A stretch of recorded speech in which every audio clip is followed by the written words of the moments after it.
sobre las aplicaciones filosóficas de las lógicas conexivas, ¿no? Pero otras lógicas no clásicas que van muy de la mano con las lógicas conexivas son las lógicas relevantes. Entonces, pues me ha gustado mucho tener esta oportunidad para explorar otros temas, ¿no? Normalmente a lo que yo me dedico son pues a temas de filosofía de la ciencia, porque eso es lo que aprendí en el posgrado. Y sí, en mi trabajo de titulación de la maestría es sobre lógicas conexivas en la confirmación científica, ¿no? Y actualmente estoy trabajando en una secuela a ese proyecto. A ver, parece que... sí, y pues eso, me ha sido muy útil esta invitación porque pues no había tenido oportunidad, de hecho como ni siquiera había tenido la inspiración, ¿no? De eh, encontrar otros problemas en, digamos, ciencias específicas en los que pudiera, pues, aplicar un poco de lo que he estado investigando, ¿no? Entonces, este es mi primer intento. También, bueno, pues tuve la suerte de que me invitaran a contribuir con este texto muy introductorio. Entonces, yo espero que en esta plática nos vayamos muy lento.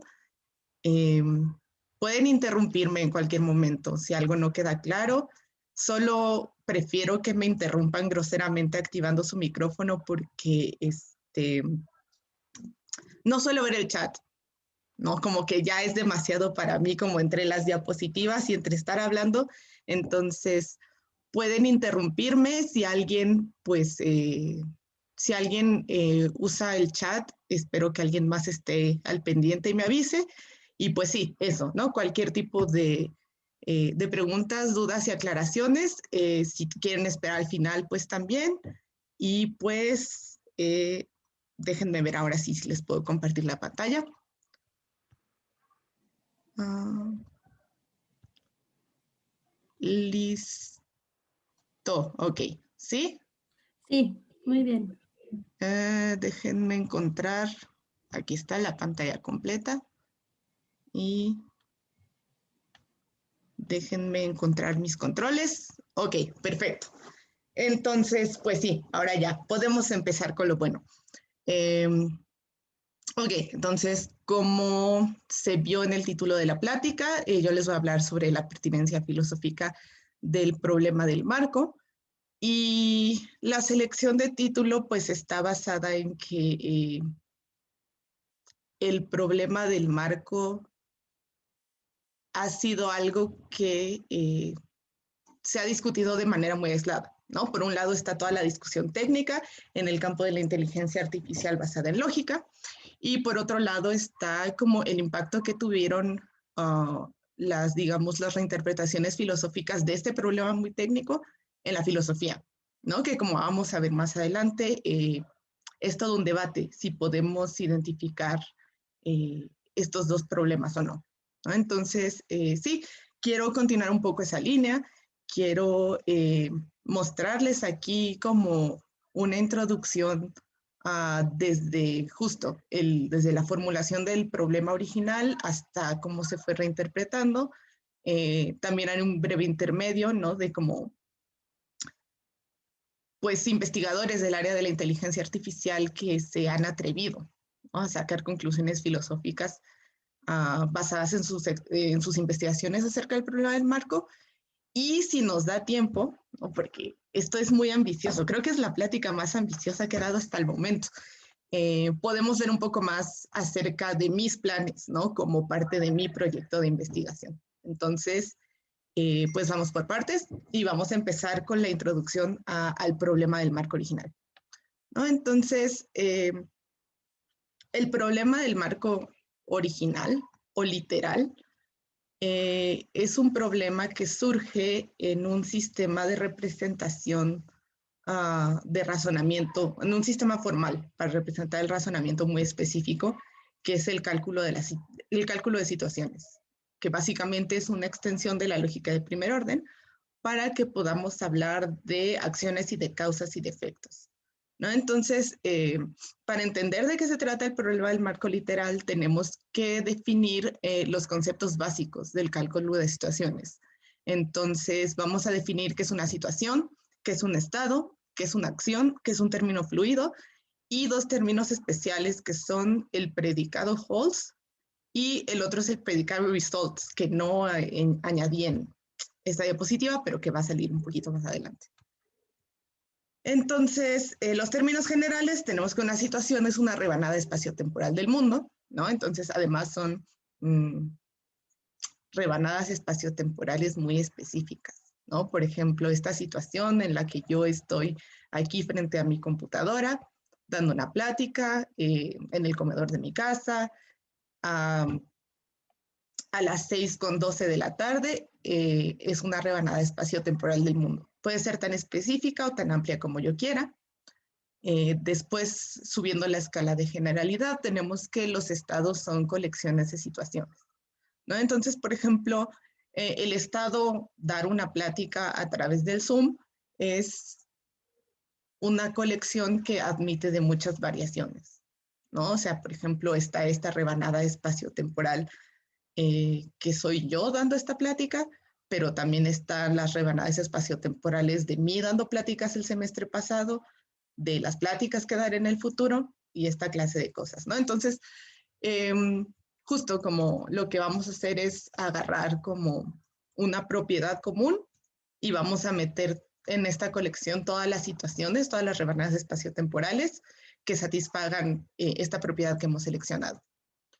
Los términos fluidos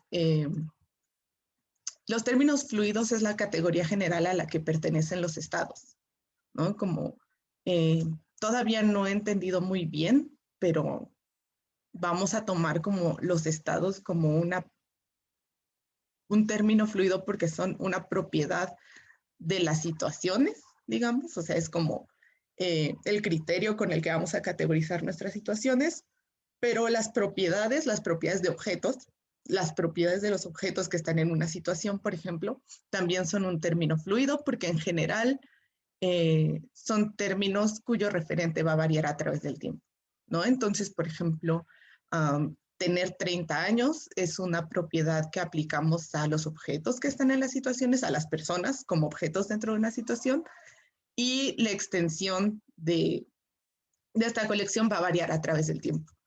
Y finalmente tenemos las acciones, que van a ser funciones que van a operar sobre estados, es decir, van a mapear un estado, que es básicamente una colección de situaciones, a otro.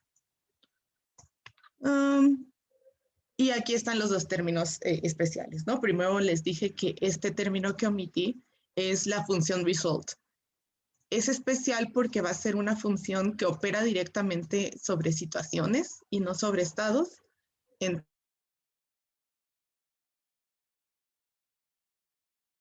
Que complique de más la definición, pero básicamente va a tomar una situación y nos va a devolver otra, ¿no? O sea, vamos a tener que, más adelante les voy a explicar el ejemplo con el que se construye el problema del marco, entonces yo espero que quede más claro, entonces quédense conmigo ahorita, ¿no? Entonces básicamente vamos a tener que, para mí es muy útil verlo en términos, pues, de teoría de conjuntos, ¿no? Una función toma un conjunto dominio, ¿no? Y lo mapea a un conjunto codominio, y entonces eso quiere decir que a cada uno de los elementos del primer conjunto le va a tocar un elemento del segundo conjunto.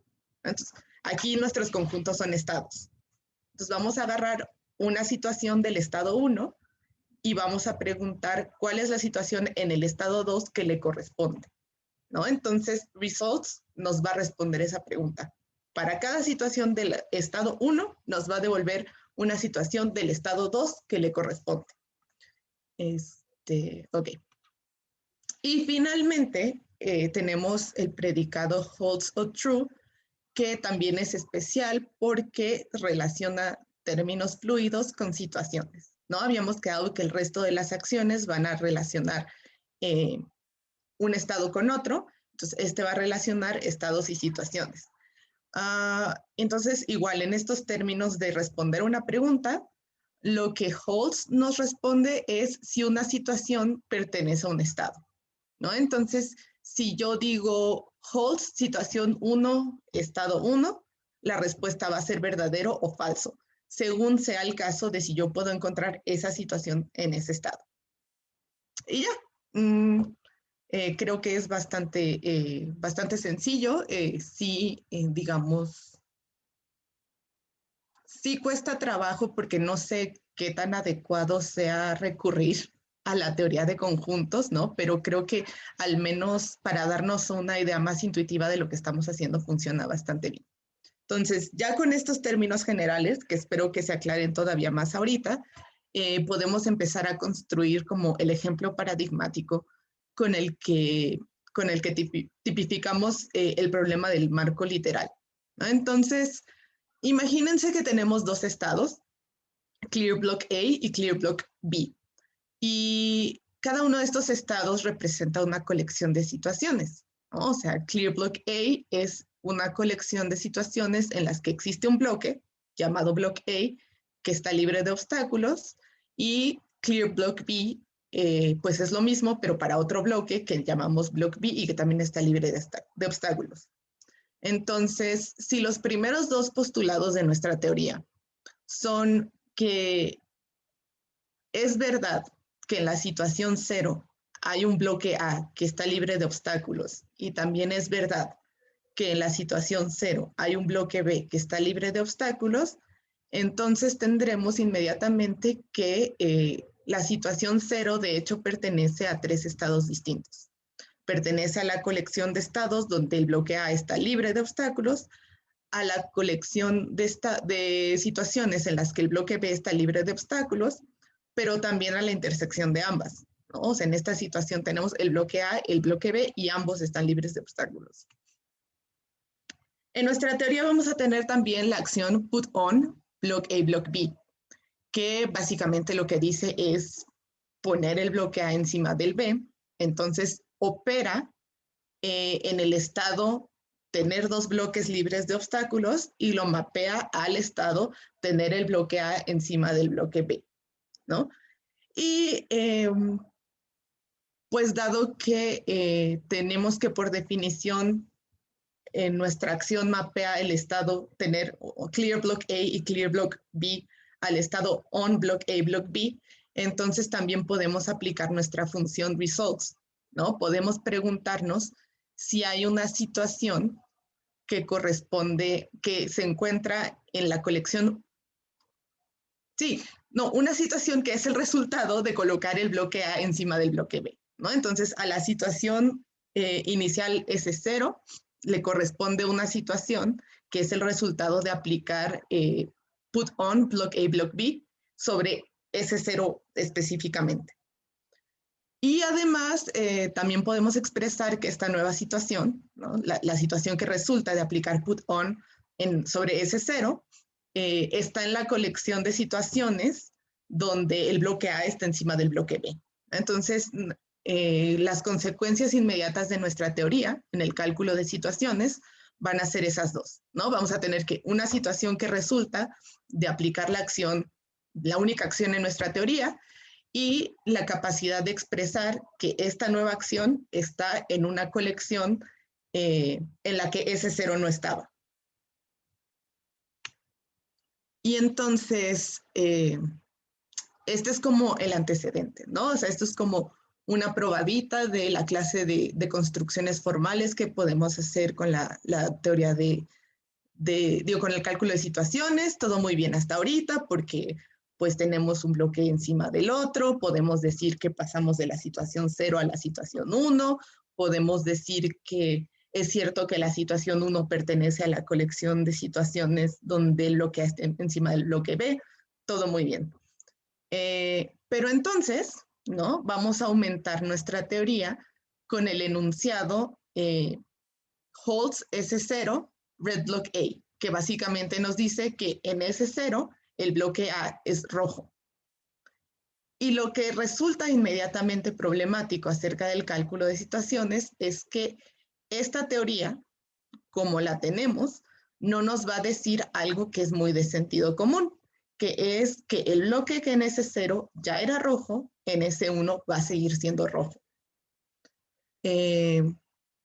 Entonces tenemos que, a diferencia del enunciado que nos dice que S1 pertenece a la colección de situaciones en las que el bloque A está encima del bloque B, nuestra teoría no es una teoría que nos deje decir que S1, la situación que resulta de poner el bloque A encima del B, es una situación en la que el bloque A sigue siendo rojo, ¿no?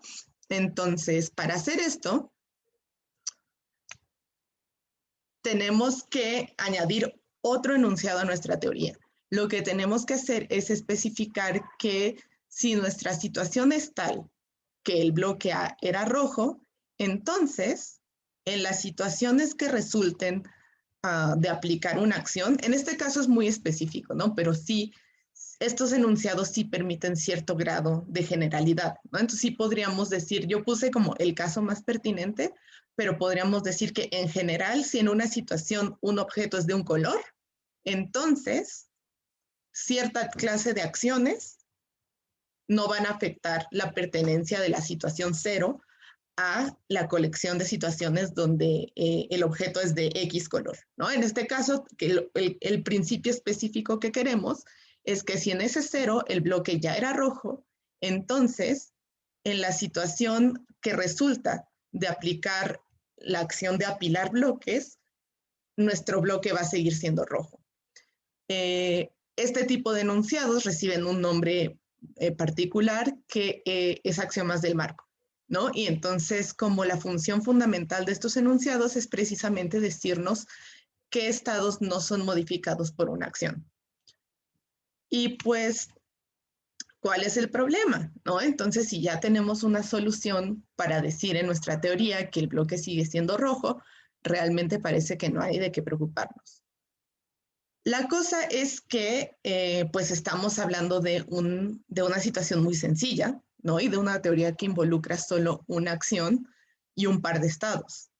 El problema aquí es que si consideramos que la mayoría de las acciones no son afectadas, digo, la mayoría de las acciones no afectan a la mayoría de los estados y de las propiedades que están en juego en nuestro sistema, entonces vamos a tener que para cada m acciones y n términos fluidos que no son afectados por cada acción, vamos a necesitar cerca de m por n axiomas para poder obtener las conclusiones pertinentes de la teoría, ¿no? Entonces, para teorías muy limitadas y para situaciones muy simples, el número quizás sea bastante manejable, ¿no? Pero mientras más compleja sea nuestra situación y mientras más detalladas sean las conclusiones que queremos obtener, pues este número se nos puede volver demasiado grande.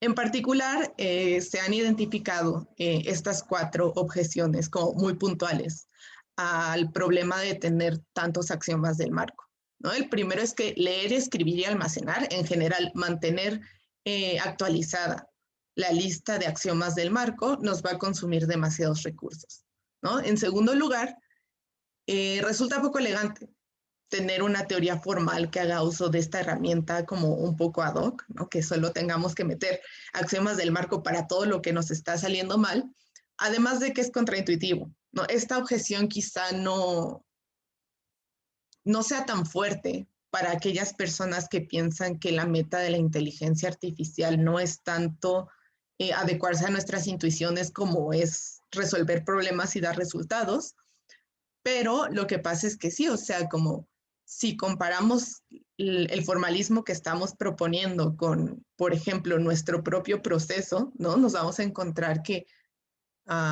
pues a nosotros no nos hace falta, ¿no? Recorrer una gran lista de condicionales cada que determinamos que una propiedad no es afectada por una acción. También tenemos que la búsqueda, o sea, si decidimos que, bueno, pues asumimos el costo en recursos de mantener al corriente una base de datos de axiomas del marco, entonces vamos a tener además que el proceso de búsqueda mismo, ¿no? O sea, cuando estemos corriendo un razonador que quiera, o sea, que necesite identificar los axiomas del marco que son pertinentes para la acción que está corriendo en ese momento, pues eso también va a consumir recursos, ¿no? Y va a hacer que el proceso sea cada vez más lento. Y finalmente, ¿no? Y la objeción que más me interesa a mí es que los axiomas del marco rara vez resultan absolutamente verdaderos, ¿no? O sea, les estamos poniendo axiomas comparándolos como con los axiomas de una teoría, con los axiomas de una teoría lógica, por ejemplo, que son principios que van a ser verdad no importa qué, ¿no? Pero, por ejemplo, el contraejemplo más común a esta presentación del problema del marco es que si yo pinto, ¿no? Si yo le echo una capa de pintura al bloque A en el camino a colocarlo encima del bloque B, entonces ya no va a ser el caso, ¿no? Que mi bloque que empezó siendo rojo va a seguir siendo rojo.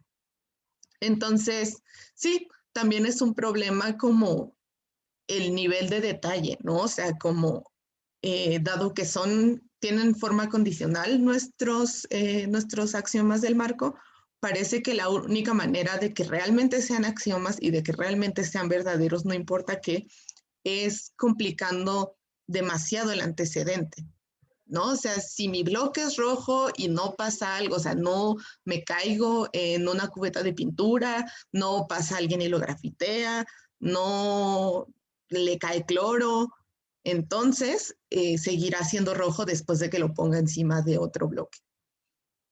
¿Hasta aquí todo bien? Ok.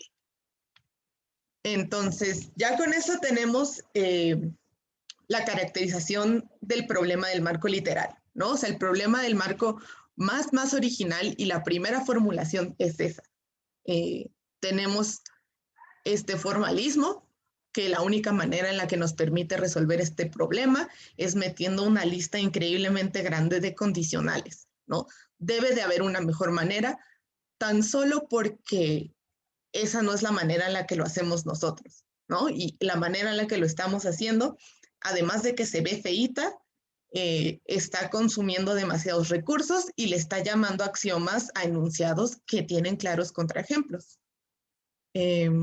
Entonces, eso nos lleva a la primera versión y la versión más aceptada como el problema original del problema del marco, ¿no? Entonces, como el consenso fue que quizá lo que había que hacer para resolver el problema del marco de una vez por todas era dejar de usar axiomas del marco, ¿no? Entonces,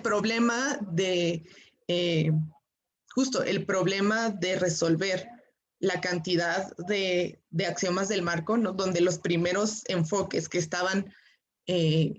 tenían como miras a resolver el problema literal del marco, simplemente era como, ¿cómo hacemos más elegante esto, ¿no? ¿Cómo lo optimizamos? ¿Cómo reducimos el número de axiomas que necesitamos? Cosas por el estilo.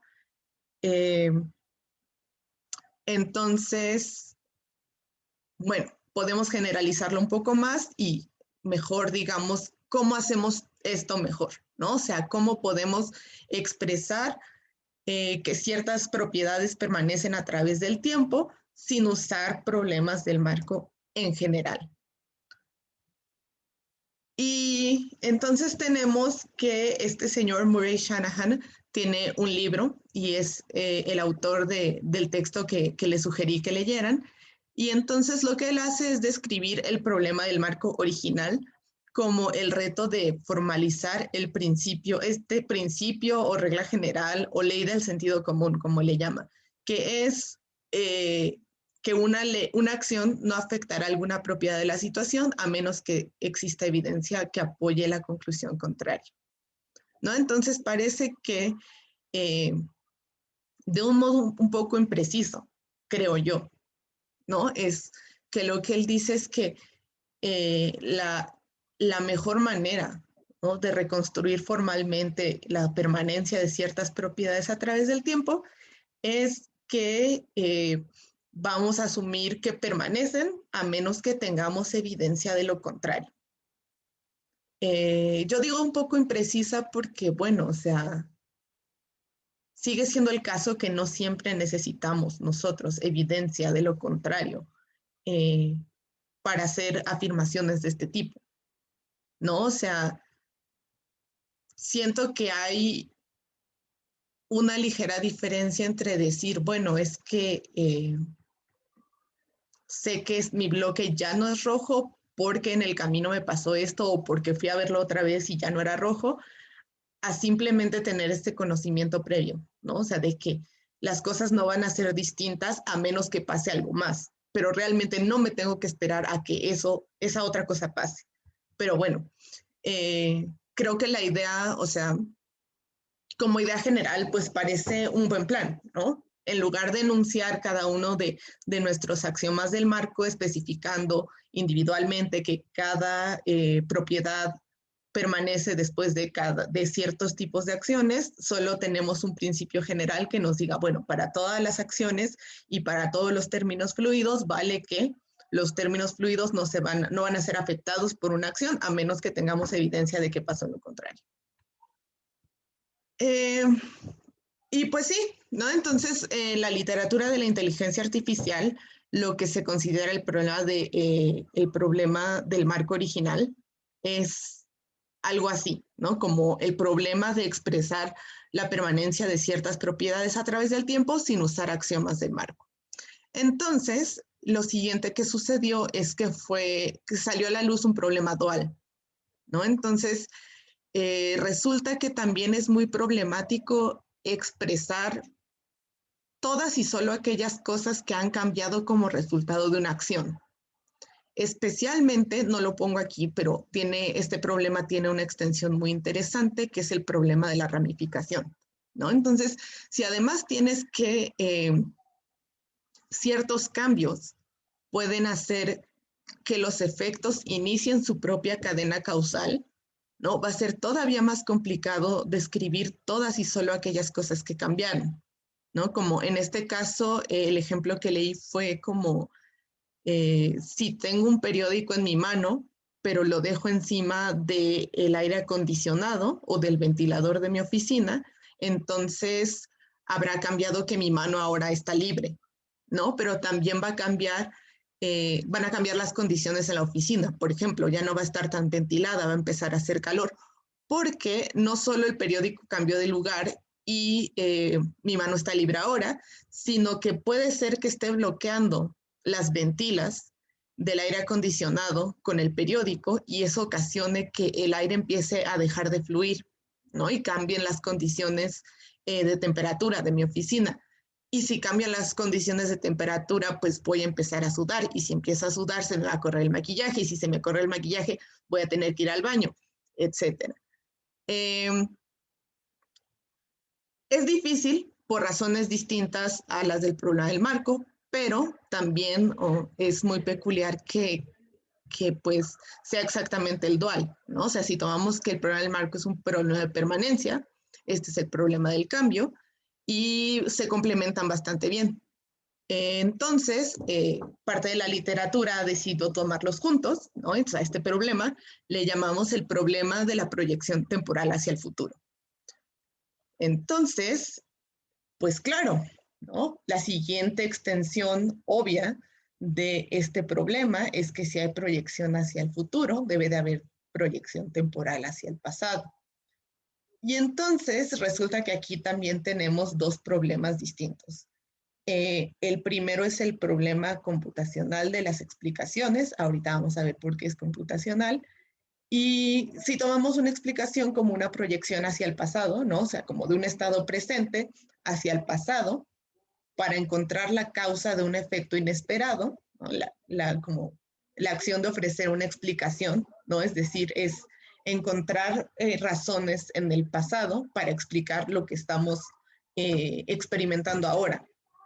Y el problema representacional de las delimitaciones, que es que para que un principio general resulte verdadero en su lectura literal, hace falta que una gran cantidad de supuestos sean explícitos. El ejemplo clásico aquí es el de si enciendo mi auto, entonces, si arranco mi auto, entonces el motor enciende, ¿no? Que aunque en conversación y como asumiendo que somos personas razonables y que hablamos el mismo idioma y nos referimos a las mismas cosas, sabemos de lo que estamos hablando, en realidad el principio es falso, ¿no? Porque en realidad, si yo enciendo mi auto, el motor si yo arranco mi auto, el motor va a encender, sí, solo si hay gasolina en el tanque, si no hay alguna otra falla mecánica, como que la batería esté descargada, si mi escape no está bloqueado, etcétera, etcétera, etcétera, ¿no? Entonces, eh, ok, entonces justo como no pensé que había puesto una diapositiva acerca de eso, eh, la cuestión es que estos dos problemas se pueden ver como paralelos a los problemas de la proyección temporal hacia el futuro, ¿no? Como el problema de las explicaciones es como un problema computacional, como el problema computacional del cambio, ¿no? O sea, en este caso, el problema no es que estemos expresando causas y efectos como condicionales, sino que buscar las causas de un efecto inesperado es tan difícil como encontrar encontrar y expresar cuáles son las cosas que cambiaron como resultado de una acción y solo esas, ¿no? Y por otro lado, el problema de las delimitaciones es un problema representacional porque parece que se enfrenta a las mismas dificultades que el problema de la permanencia, que el problema del marco, ¿no? Que es que necesitamos condicionales con antecedentes muy complejos para realmente tener una delimitación clara de cuáles son las causas de un efecto determinado, que guardar en nuestra memoria una lista de este tipo de principios pues consume muchos recursos, que encontrar el condicional ideal para explicar, ¿no? Para delimitar las causas de un efecto, o sea, las causas pasadas de un efecto presente, también requiere de demasiados recursos y pues de nuevo, ¿no? Que además de poco elegante parece contraintuitivo. Cada que nosotros explicamos cómo es que el motor del auto enciende, no repasamos todas las situaciones, ¿no? Y no necesitamos describir las condiciones ideales en las que un motor enciende. Simplemente explicamos que en la mañana nos subimos al coche, lo arrancamos y el motor se encendió. Y entonces, como una recapitulación, ¿no? Estos son como los 4 problemas que más frecuentemente se han aglomerado bajo la etiqueta del problema del marco, ¿no? Entonces, como recapitulación de lo que quiero recuperar de esta explicación, creo yo que tenemos buenas razones para pensar que el problema del marco original, el problema de la permanencia, es independiente de los otros 3 problemas del razonamiento temporal, ¿no? Del problema del cambio, del problema de la explicación y del problema de la delimitación.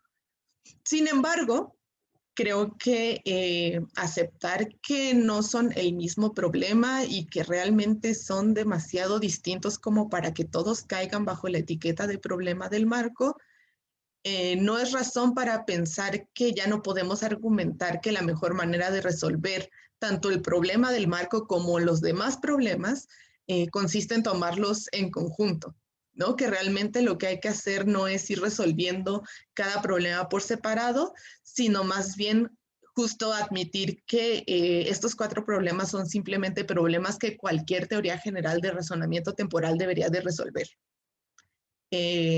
Con sus extensiones, ¿no? Porque por cuestiones de limitación del tema y un poco de tiempo, obviamente no les he comentado cosas como el razonamiento en situaciones incompletas, ¿no? Donde hay propiedades que no conocemos o hay acciones que no conocemos y situaciones con acciones simultáneas o concurrentes, ¿no? Entonces, sí, básicamente quiero quedarme con esta estructura general, ¿no? Como estos problemas vistos como las 2 facetas del razonamiento hacia el futuro y hacia el pasado respectivamente, y con la idea de que incluso si nos ponemos muy puristas y decimos que el problema del marco literal es el problema que surge para el cálculo de situaciones y que el problema del marco original es el problema de la permanencia, de todos modos podemos argumentar por una solución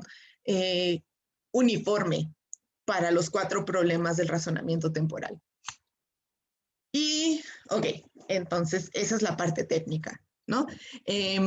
Vamos a seguir con este intermedio que les prometí porque es muy llamativo, ¿no? Que estos problemas han sido ampliamente discutidos desde un punto de vista muy técnico y muy de resolución de problemas, en el sentido de que, pues, queremos que funcione, ¿no? Nuestra prioridad es que funcione como sea que tenga que funcionar. Entonces, es muy raro encontrar discusiones que vayan un poquito más allá, ¿no? O que toquen otros temas más filosóficos o más como de ciencias cognitivas, como desde el punto de vista de, el campo de la inteligencia artificial, ¿no? Entonces, este intermedio es solo para compartirles, pues, algunas de las excepciones que he encontrado. Entonces, tenemos que está este libro, que creo que es una tesis escrita por este hombre de apellido Shoham, que donde habla de justo, ¿no? Del razonamiento temporal y causalidad desde el punto de vista de la inteligencia artificial y del problema del marco, pero que dedica un capítulo a la noción de causalidad, ¿no? Porque justamente sus motivaciones y parte de su justificación para incluir esa discusión en este libro, que les digo que creo que debe ser su tesis doctoral o algo parecido, eh, es que justo él dice que, bueno, en 1988, cuando fue escrita, no había tanto trabajo técnico, o sea, no había tanto trabajo técnico en la filosofía. Entonces, lo que él dice es que su perspectiva como teórico de la computación es muy valiosa por eso, ¿no? Porque él está acostumbrado a ver la causalidad desde un punto de vista muy formal y muy técnico, y que las discusiones filosóficas hasta el momento parecen ser como mucho más informales, ¿no? Y entonces lo que él hace es presentar lo que él considera que son los tres análisis de la causalidad más técnicos dentro de la filosofía, que son el de Mackey, el de Lewis y el de Supes. Y a partir de estos análisis filosóficos se extrae ciertas propiedades deseables, ¿no? Ciertas propiedades que son comunes en las tres análisis, y entonces presenta su propuesta, que es muy técnica y muy como desde el punto de vista formal, y no solo muestra que comparte esas propiedades deseables, sino que de hecho es compatible con los análisis filosóficos que presenta. Me falta investigarlo un poco más, leerlo a detalle, pero me pareció muy interesante, sobre todo porque esa es la única discusión positiva que he encontrado, ¿no? La otra discusión que he encontrado es acerca de la inducción. Y aparece en muchísimos lugares, pero aparece con esta resistencia, ¿no? Así como de, hay personas que han querido relacionar el problema del marco. La versión más fuerte es que han dicho que el problema del marco es una instancia del problema de la inducción, pero es muy controversial, ¿no? Pero creemos que está equivocado, ¿no? No puede ser. Y me pareció muy peculiar primero, por tanta resistencia, y en segundo lugar, porque pues no entendí por qué, ¿no? O sea, como realmente para mí es bastante obvio que hay alguna conexión con la inducción ahí. Sí estoy de acuerdo que esto no significa, por ejemplo, que el problema del marco se resuelva con lógica inductiva, pero creo que sí, ¿no? O sea, si vamos un poquito más allá, si hacemos, por ejemplo, un análisis metateórico y nos preguntamos qué es lo que justifica eh, la ley de sentido común de la inercia, por ejemplo, con la que algunos autores caracterizan el problema de la permanencia, pues, pues sí es inducción, ¿no? O sea, la única razón por la que sabemos que la mayoría de las propiedades permanecen sin modificación después de una acción es porque esa es nuestra experiencia, ¿no? De cómo funciona el mundo. Eh, y pues sí, también por otro lado entiendo que pues la inducción es el gran problema, ¿no? Entonces, si estamos muy interesados en si nuestra prioridad es que el asunto funcione, pues quizás sí sea más conveniente evitar meternos en los problemas de, ¿no? En tratar de justificar problemas como la inducción. Y pues sí, ese es el breve intermedio, ¿no? Y ahora sí podemos presentar eh, los derivados filosóficos, ¿no? Los problemas derivados del problema del marco original.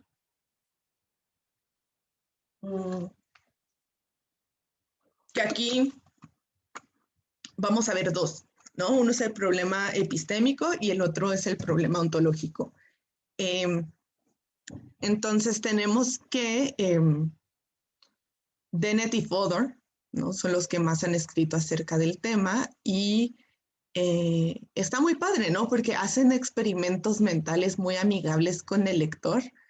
Y entonces Dennett, por ejemplo, se pregunta, ¿no? O sea, su pregunta inicial es, ¿cómo es que una criatura cognitiva con muchas creencias acerca del mundo puede actualizar esas creencias cuando realiza una acción? De tal modo que sus creencias siguen permaneciendo más o menos fieles al mundo, ¿no? Y lo que Fodor se pregunta es ¿cómo es que el programa de una máquina determina cuáles de las creencias el robot debería de reevaluar, dado que sigue un curso de acción u otro? Y entonces, en una de las mejores referencias a la ciencia ficción, creo yo, Dennett, en un texto completamente distinto, habla de estos robots cuyo trabajo es deducir, ¿no? Es sacar las deducciones pertinentes acerca de cómo sacar una bomba, cómo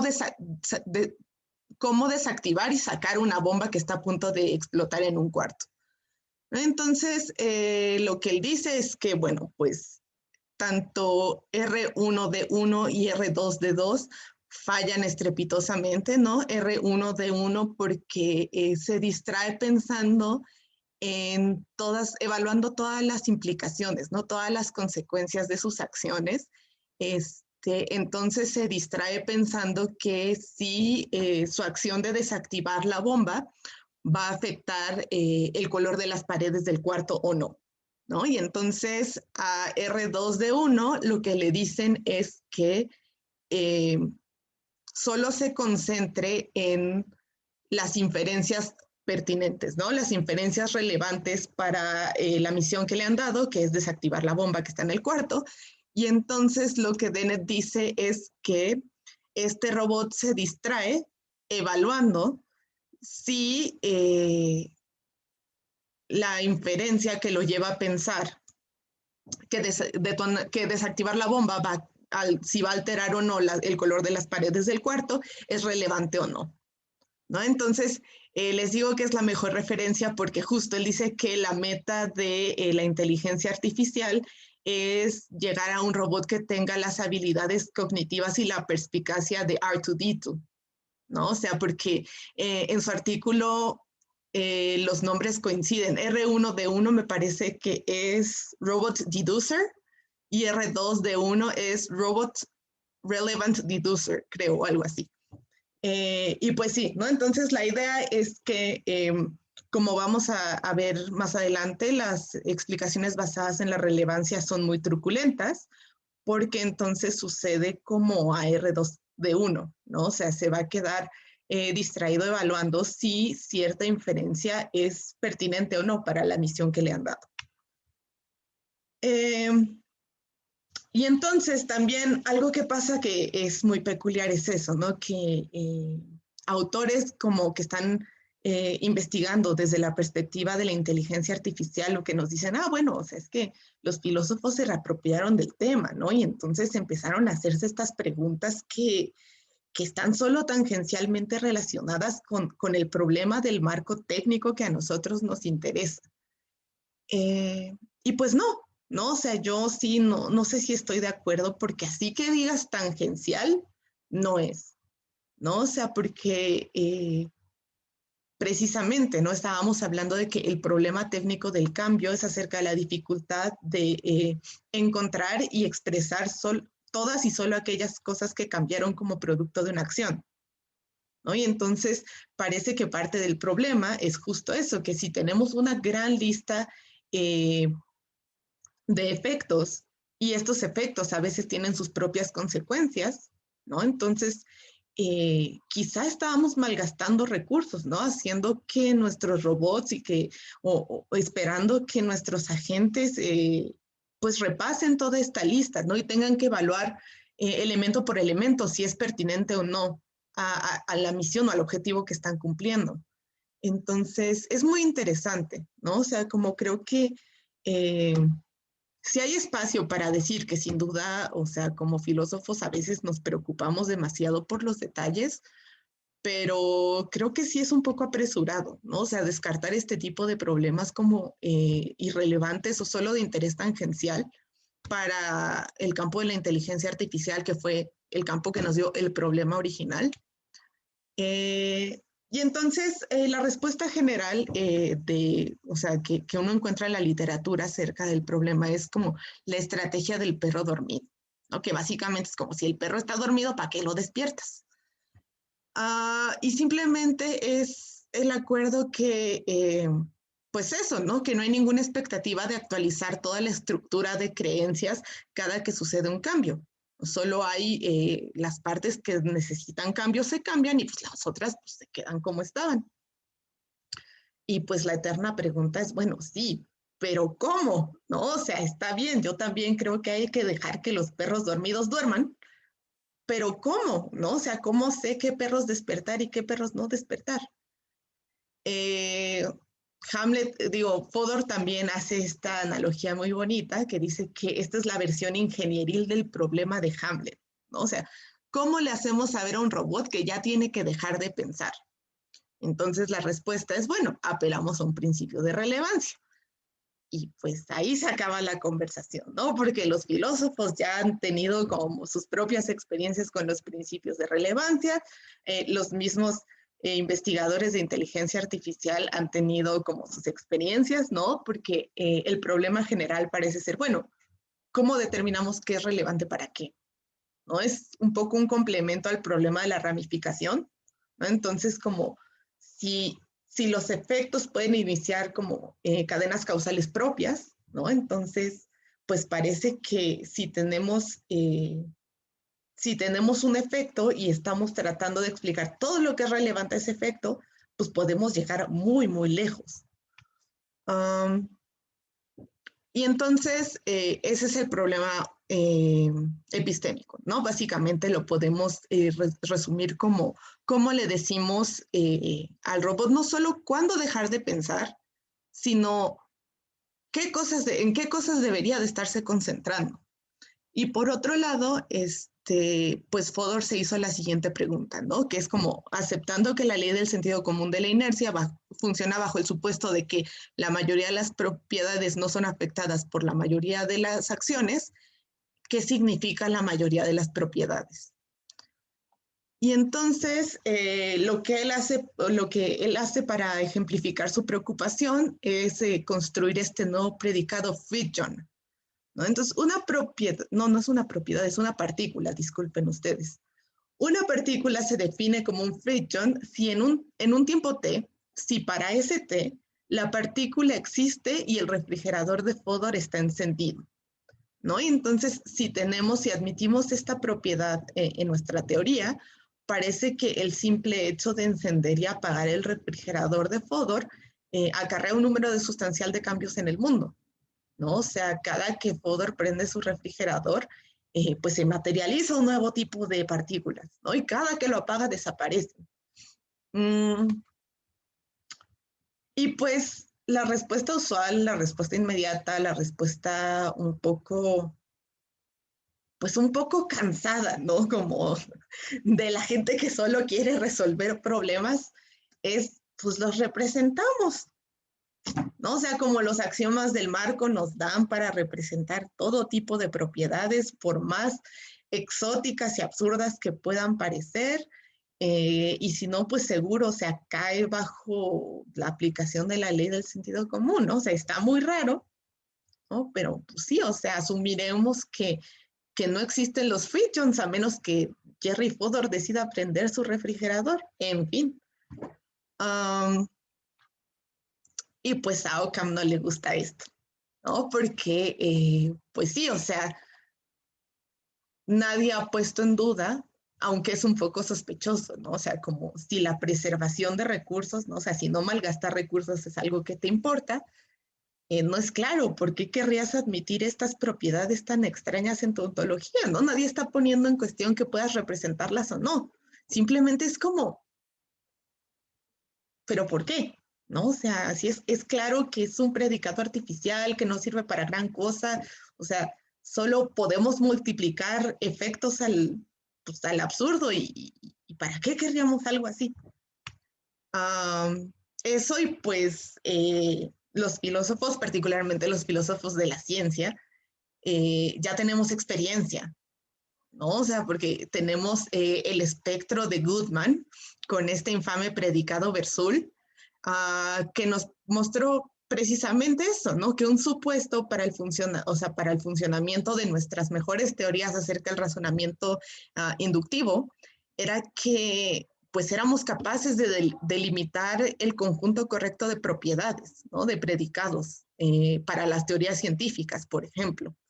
Y entonces lo que Fodor está haciendo es básicamente está mostrándonos que la ley del sentido común de la inercia padece el mismo problema, ¿no? O sea, funciona muy bien siempre y cuando tu colección de términos fluidos sea la apropiada, ¿no? Pero la ley de sentido común de la inercia por sí misma no te va a decir que cuenta como un predicado correcto y que no.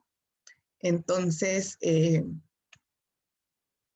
aquí es donde llegamos a mi parte favorita, ¿no? Sí voy a tener un poquito de tiempo para hablarles acerca de por qué me interesa este problema en particular, ¿no? Como en el contexto de mi proyecto del doctorado.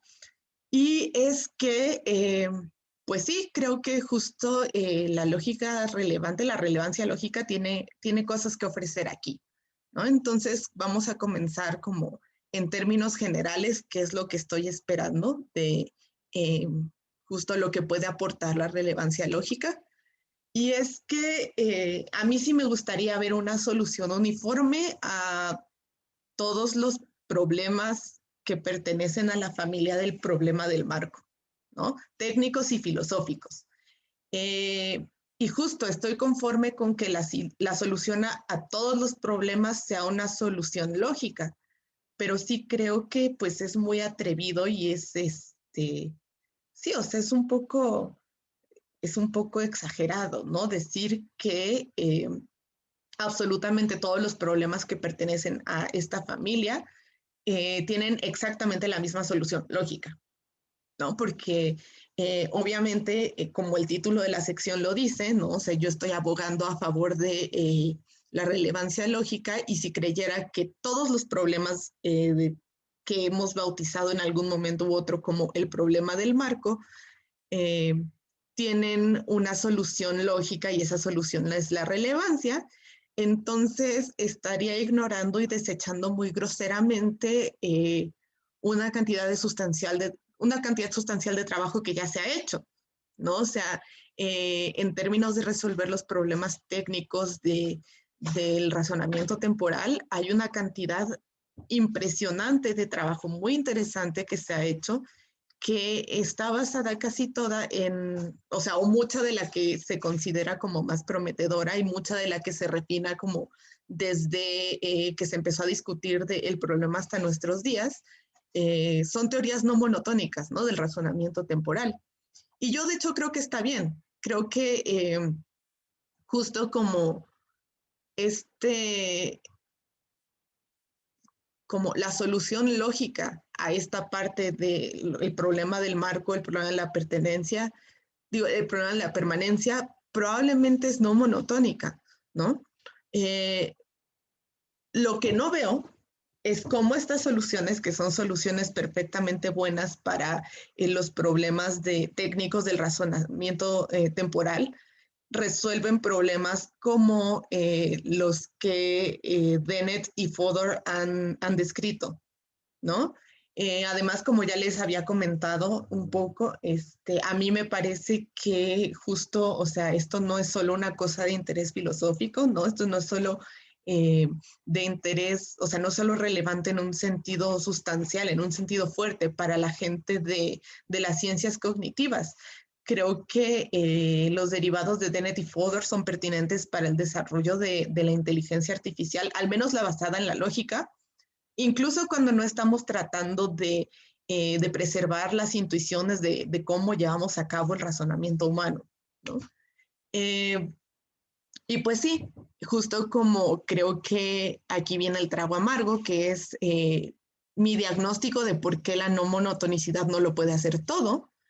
Y es que los problemas como el de Dennett y el de Fodor, lo que resaltan es la poca elegancia y el malgaste de recursos en una parte distinta del sistema, en una parte distinta del marco, si quieren, que no son los axiomas del marco, sino los axiomas lógicos mismos, ¿no? O sea, si consideramos que a la par de, o sea, que en la categoría de las instrucciones que le damos a nuestro razonador están los axiomas del marco y están los axiomas, los esquemas de argumentos que preservan verdad, entonces lo que casi toda la literatura considera que está en este segundo grupo de axiomas son los argumentos válidos de la lógica clásica, ¿no? Entonces, lo que yo creo, o sea, mi diagnóstico preliminar es que la no monotonicidad está mejor situada para resolver los problemas de representación, como el problema de la permanencia, pero no creo que esté tan bien situada para resolver por sí misma los problemas computacionales, como el problema del cambio y el problema de la delimitación. Y entonces, pues, esta es como la introducción muy, muy breve a la propuesta, cómo se vería una propuesta de la relevancia lógica, ¿no? Entonces, tenemos el principio de compartición de variables, que es como el rasgo más conocido de las lógicas relevantes, la condición necesaria para tener relevancia lógica, que es rechazar fórmulas de la forma A implica B, bueno, A condicional B, en las que A y B no compartan al menos una variable proposicional, ¿no? Entonces, si usamos este criterio para determinar cuáles condicionales son probables en nuestra teoría y cuáles no, nos vamos a deshacer de muchos esquemas, ¿no? O sea, van a ser sancionados irrelevantes. Algunos de ellos son, ay, disculpen, son estos, ¿no? O sea, tenemos la paradoja positiva, tenemos principios como explosión, implosión, y sobre todo tenemos principios todavía más comunes, como adición o como introducción de la disyunción, que es el principio 3, ¿no? Entonces, la idea es que, aunque no hay duda de que todos estos esquemas preservan verdad, lo que está puesto en duda es su utilidad, ¿no? O sea, ¿realmente necesitamos que nuestros robots repasen todas estas cosas? A mí no me gusta complicarme la vida, ¿no? Entonces no pongo ejemplos con los condicionales, pero sí creo que las disyunciones son truculentas, ¿no? Entonces, si examinamos muy bien el tercer principio, que es introducción de la disyunción o adición, como quieran llamarle, pues vemos que nos permite meter una gran cantidad de cosas, ¿no? O sea, para cualquier P. Esa es la razón por la que nuestro robot se tiene que detener a pensar si detonar la bomba va a afectar de alguna manera el color de las paredes del cuarto, ¿no? Entonces, sí duele, ¿no? Sí se van muchos principios, muchos esquemas argumentativos a los que estamos muy acostumbrados, pero también sí hace falta, ¿no? O sea, mirarlos con un ojo un poco más crítico y pensar si realmente los queremos ahí. Eh, Así como teniendo su voto de confianza, lo que les puedo decir es que las consecuencias inmediatas de incluir solo axiomas lógicos sancionados por una lógica relevante en nuestra teoría formal, ¿no? En las instrucciones que le vamos a dar a nuestro robot, van a hacer que el robot ya no se va a distraer tanto, tratando de decidir si ciertas disyunciones o condicionales son irrelevantes o no, y que en las instrucciones para definir propiedades o predicados o términos fluidos, ya no vamos a tener más propiedades sospechosas como Versul y como Fridtjof, ¿no? Y entonces la conclusión general es que vamos a tener soluciones lógicas para todos. Y ya, eso concluye mi presentación. Ok, pues muchas gracias, Elisangela. Creo que está muy nos mostraste muy claro, muy claramente, al menos a mí me quedó muy claro, ¿no? Me da gusto. Este asunto del problema del marco. Y pues además, o sea, creo que está muy bien que hayas mostrado cómo los filósofos lo pensamos de un modo, los que hacen inteligencia artificial de otro, y que en realidad habría que ver si los problemas están o no relacionados. Creo que eso es lo que hay que seguir pensando, ¿no? Sí. Bueno, nosotros, o sea, como una de las cosas que hay que seguir pensando, obviamente hay que pensar muchas, pero pues muchas gracias. Pues vamos a ver ahora si alguien tiene algún comentario o alguna pregunta. A ver, no sé si alguien quiera comenzar. A ver, Gustavo, Adolfo. Gracias, doctora Karen. Muchísimas gracias, Elisangela, el planteamiento. A mí me gustó mucho. Y quiero hacer un comentario breve y luego tratar de construir una pregunta.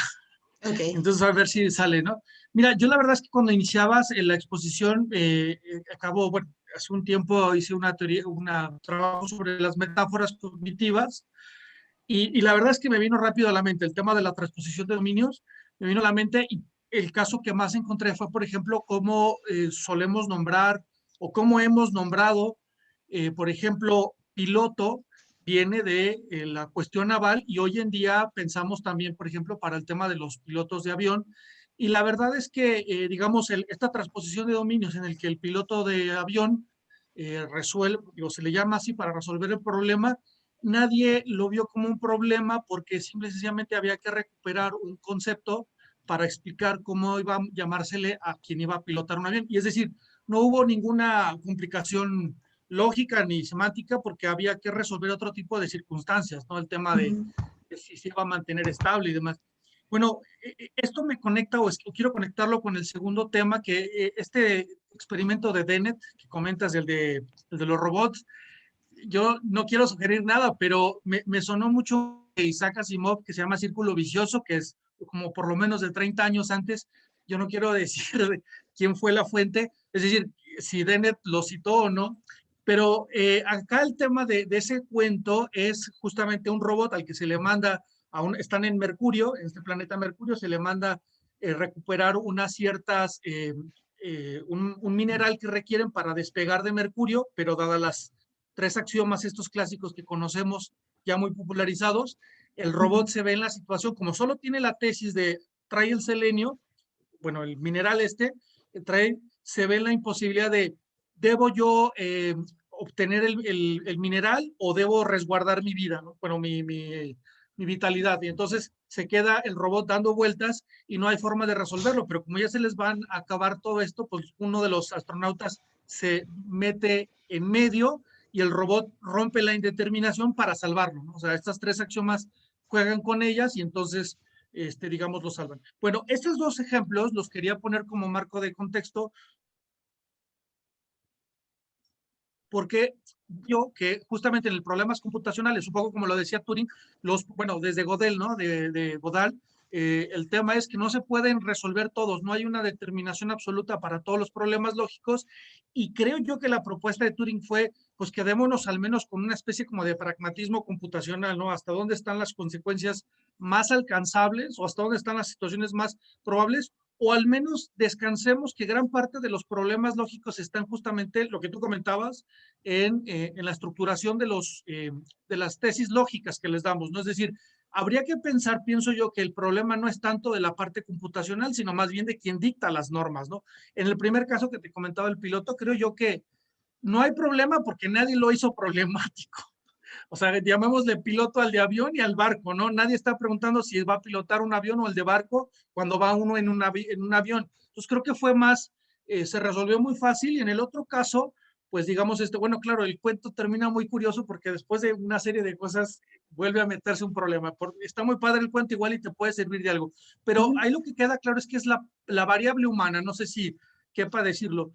No sé, tú qué tanto has encontrado decir que el problema podría resolverse, y estoy especulando, el problema podría resolverse si aceptamos primero la imposibilidad, como ya de esta tesis de Gödel, de que no todo se puede resolver y aceptamos que los problemas computacionales pues siguen restringidos a un ámbito humano. No sé si fue demasiado amplia mi pregunta, pero quiero decir, no gran parte de los problemas se resuelven aceptando que hay una variable volitiva en todo esto. Pero espero haber sido claro, si no, lo puedo hacer más confuso la pregunta, ¿eh? Tú me dices. Eh, bueno, primero que nada, muchas gracias. Creo que es un comentario muy útil. Uh, creo que esta referencia de Asimov me hace pensar justo como quizá el caso serviría para exponer muy bien cuál es la diferencia, por ejemplo, en justo como distraerse con inferencias innecesarias, ¿no? O sea, como contrastar el robot de Dennett, que se distrae pensando como en las implicaciones de desactivar la bomba que está a punto de detonar, como las consecuencias que eso acarrearía para el color de las paredes, justo contra,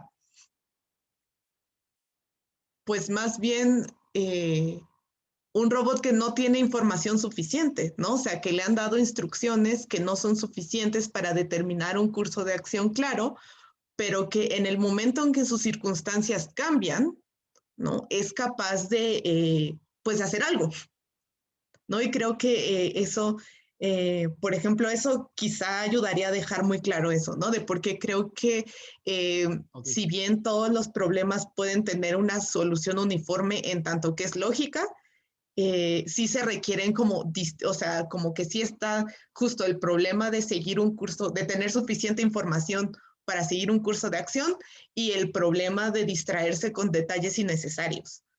Y por otro lado, pues sí, ¿no? O sea, creo que justo algo que se puede recuperar de tu pregunta es que tal vez por eso, desde el punto de vista de la inteligencia artificial, es como nosotros estamos aquí para resolver problemas, ¿no? Y por eso es que decía que cosas como que las objeciones del tipo es que es contraintuitivo, es que las personas no lo hacemos así, es que nosotros no tenemos que detenernos a considerar X, pues revelan, ¿no? Como esa diferencia entre lo que es como los procesos inferenciales que hacemos los seres humanos y los alcances de nuestros sistemas formales, ¿no? O sea, sí, puede que sea un componente volitivo, puede que sea simplemente la complejidad, puede ser simplemente que los procesos inferenciales, o sea, como que puede ser, no sé, no quiero decir esto porque a mí me simpatiza un poco la teoría computacional de la mente, pero puede ser que la teoría computacional de la mente sea falsa, ¿no? Puede ser que aunque podemos capturar una buena parte de los razonamientos, o sea, el contenido mental como eso, como razonamiento proposicional que se modifica a partir de procesos inferenciales que pueden ser esquematizados, por ejemplo, con los argumentos válidos de una lógica, pues eso no agota todo, ¿no? Eso no es todo lo que hay. Y pues sí, o sea, en ese sentido, pues creo que si tuviera una respuesta más clara a este tipo de preguntas, entonces probablemente ya habría resuelto como un gran problema de las ciencias cognitivas, ¿no? Perdón, rápido, no sé si acá el tema sea, perdón, voy a usar una imagen muy rápida para no extenderme.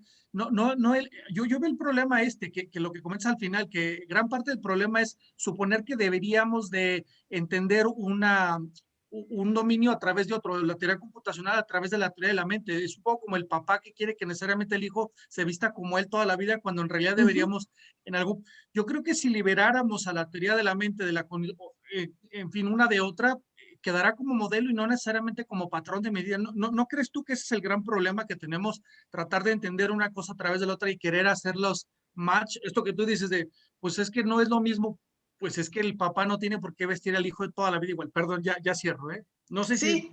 Sí, sí, creo que sí, o sea, como creo que quizá, pues es eso, ¿no? O sea, como si la única relación a la que estamos abiertos es que nuestra mejor teoría de la mente sea reductible a una teoría de la computación o viceversa, quizá nos estamos metiendo como pues en un espacio muy estrecho, ¿no? Del que no nos va a alcanzar. Ok, bueno, pues muchas gracias por los comentarios, Gustavo. Gracias por la referencia al cuento de Asimov también. Yo creo que hay que ir a buscarlo igual. Ok, pues ¿algún otro comentario? Recuerden que pueden poner sus manitas con esta del Zoom, porque no los puedo ver a todos al mismo tiempo. Yo tengo una pregunta respecto de las fórmulas de esta idea de rechazar fórmulas tipo A, entonces B, en las que A y B no compartan alguna variable proposicional. ¿Toda esa lista eran fórmulas rechazadas? Sí. ¿Por qué? Me quedé pensando, ¿por qué se rechaza la primera fórmula si en el antecedente está...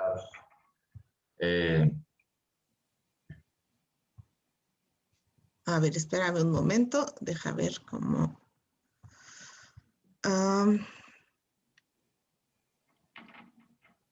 Ay, regresa.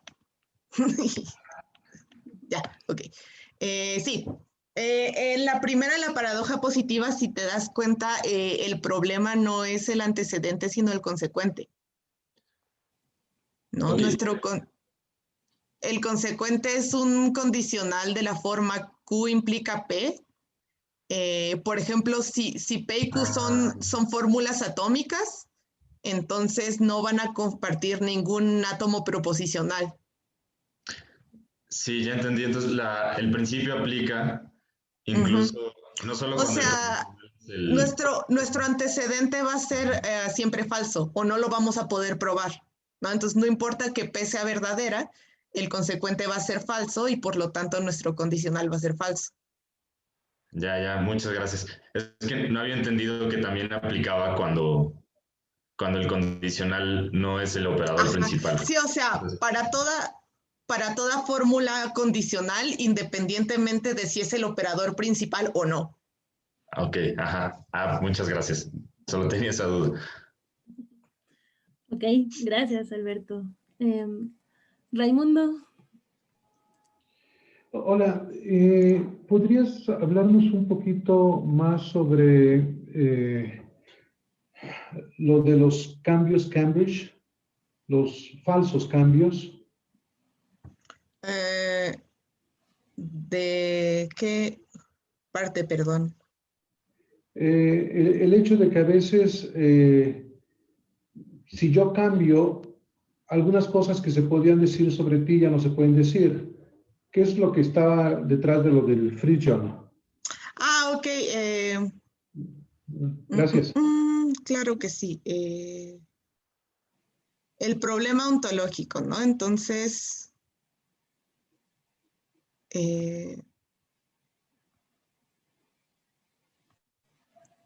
ok, sí, justo. Entonces, este asunto de que qué significa la mayoría de las propiedades, ¿no? Porque parece que... No sobre la cantidad de las propiedades, sino sobre si son verdaderas propiedades o no. Si son como el caso del Fusion, que nos parece como una propiedad artificial. Sí, exactamente. Exacto. Ok. Sí, tal vez las vieron rápidamente. Tenía diapositivas apéndice para exactamente esta pregunta. Y me agrada que haya salido porque entonces tengo oportunidad de presumirlas. Pues sí, ¿no? O sea, como este problema, digamos, como algo separado del asunto de la inducción, ¿no? Porque precisamente el objetivo de Goodman era meter en problemas, ¿no? Como los fundamentos del razonamiento inductivo.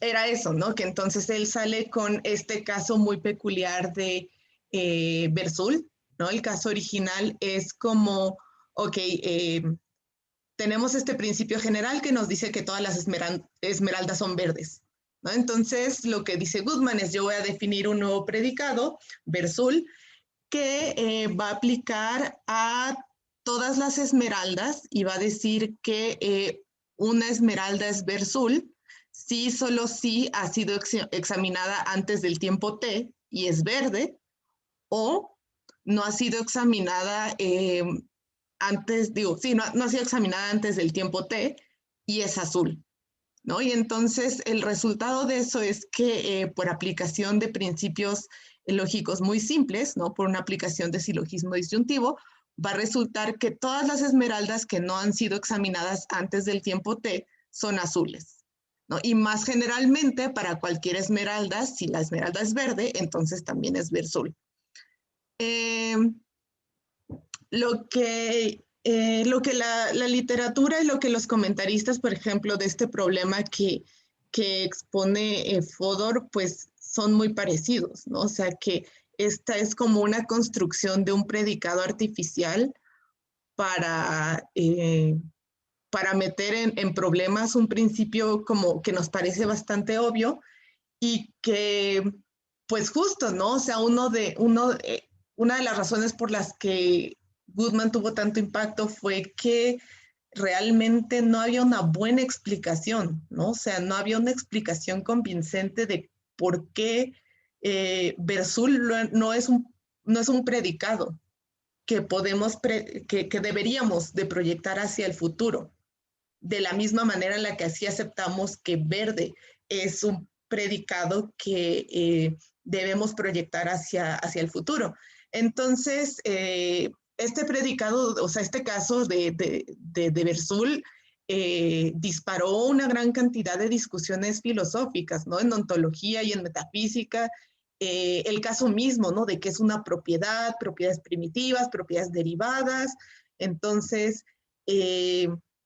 justamente han habido estas propuestas de categorizar como las propiedades de acuerdo a su nivel de fundamentalidad. Entonces, verde es más fundamental que verzul, porque pues verde de hecho está incluido en verzul, cosas por el estilo, ¿no? Pero que realmente, pues si uno se pone muy exquisito, realmente no nos dan un criterio claro y convincente de una respuesta al problema original de Goodman, que es por qué no debería yo proyectar verzul hacia el futuro de la misma manera que proyecto verde. Y entonces sí, parte de mi trabajo previo, ¿no? En aplicar las lógicas relevantes a la filosofía de la ciencia fue con las paradojas de la confirmación, incluyendo la paradoja de Grove. Y mi solución favorita, pues es la solución lógica que propusieron varios autores entre los 60s y los 70s. No sé si puedo darles fechas muy precisas, pero sí, me parece que fue entre los 60s y los 70s, considerando que la paradoja de Grove salió a la luz en 1954. Creo que estoy casi segura de que estoy en lo correcto. Y entonces, justamente lo que estos autores, entre ellos Richard Silvan, el padrino de los lógicos relevantes, nos dicen es que nos fijemos en la estructura lógica, ¿no? Del razonamiento detrás de la construcción de verzul. Entonces, lo que estas personas nos dicen es como, mira, pues toma estos elementos básicos, ¿no? Que es Gx subíndice 1 es que X subíndice 1 es verde, T1 es que X1 ha sido examinada en T o antes de T, y T2 es que no ha sido examinada en T o en T1 o antes de T1. Y Bx subíndice 1 es que X subíndice 1 es azul. Entonces, X1 es verzul si es verde y examinada antes del tiempo T, o es azul y no ha sido examinada antes del tiempo T1, ¿no? Y como para cualquier esmeralda que no sea examinada, no haya sido examinada hasta este momento, tenemos que la conjunción es verde y examinada antes de T1 es falsa, y además tenemos que para todas las esmeraldas o son verdes y examinadas antes de T1, o son azules y examinadas y no han sido aún examinadas. Entonces, todas las esmeraldas que no han sido examinadas son azules. Y sí, entonces otra de esas cosas que se van cuando nos fijamos en los esquemas de argumentos válidos, ¿no? Sancionados por las lógicas relevantes, tenemos que silogismo disyuntivo en general no va a ser válido, ¿no? Entonces, el razonamiento que nos permite concluir, a pesar de que sí podemos definir un predicado como versul, no nos va a servir de nada, ¿no? Porque la conclusión problemática, que es que todas las esmeraldas que no han sido examinadas antes de T son azules, ya no va a poder ser obtenida, ¿no? Y entonces, justamente hace rato me debatía entre si de hecho Fridtjof tiene una estructura lógica más simple o más compleja que GRU, porque aunque me pareció que era parecida, no sé si estoy completamente feliz con la formalización, ¿no? Que tenemos que Px subíndice 1 es que X subíndice 1 es una partícula, F1 es que el refrigerador está apagado y F2 es que el refrigerador está encendido. Px subíndice 1 me faltó ahí y F2, que es el refrigerador está encendido, significa lo mismo que X subíndice 1 es un Fridtjof. Y tenemos pues más o menos el mismo razonamiento, ¿no? Que es que si no es el caso que algo es una partícula y el refrigerador está apagado, o sea, el refrigerador está encendido, entonces, dado que para todas las X es una partícula y el refrigerador está apagado, o X es una partícula y el refrigerador está encendido, entonces X subíndice 1 es una partícula, es un Fridtjof, ¿no? Es una partícula y el refrigerador está encendido, por lo tanto, X subíndice 1 es un Fridtjof. Digo que me debato porque justo, o sea, como pueden ver, el caso no es exactamente igual, porque versul es el predicado disyuntivo, ¿no? O sea, como el punto clave del caso de versul es que versul es el predicado disyuntivo que te permite obtener la conclusión controversial de que las esmeraldas que no hemos examinado hasta el momento son azules. Y aquí la conclusión que obtenemos es que o algo es una partícula o es un Fridtjof y por lo tanto es una partícula. Y digo que quizás sea más simple porque creo que se puede simplificar todavía más, ¿no? Algo así como por definición, o todas las partículas son Fridtjofs o no lo son, ¿no? Si el refrigerador está apagado, entonces no lo son y por lo tanto son partículas. Si está encendido, pues sí son Fridtjofs. Sí, no estoy del todo satisfecha, no me queda muy claro. Por un lado, pienso que también, si es como yo pienso, que justo como tiene que ver con todas las X o son Fridtjofs o no lo son, pues estaría además metiéndose con un principio todavía más arraigado, ¿no? Porque la otra cosa que tiene GRU es que es como el compuesto de verde y azul, y esto tendría que ver con disyunciones de la forma A o no A, ¿no? O sea, sabemos que la verdad lógica por excelencia es que para toda propiedad A, o sea, para toda propiedad A, pues A o no A. Y me gustaría mucho ver eso. Estoy trabajando, de hecho, en convertir esto en un formalismo que tenga esa forma, ¿no? Porque creo que sería todavía más controversial y pondría todavía más pelos de punta.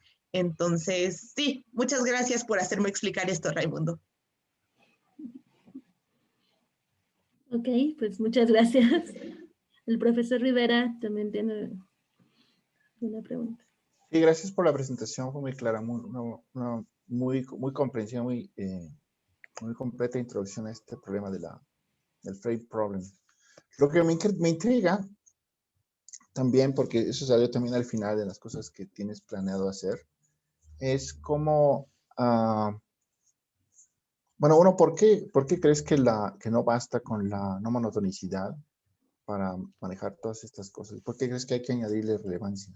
¿O qué parte de relevancia habría que, de qué cosa de relevancia habría que añadir para que, junto con monotonicidad, entonces resolvieran el problema los problemas filosóficos, los problemas que ven estos filósofos, ¿no? Fodor y Dennett. Y si no tienes una idea muy clara, digo, está bien, pues, pero sí me intriga un poco como por dónde va tu conjetura o algo así. Ok.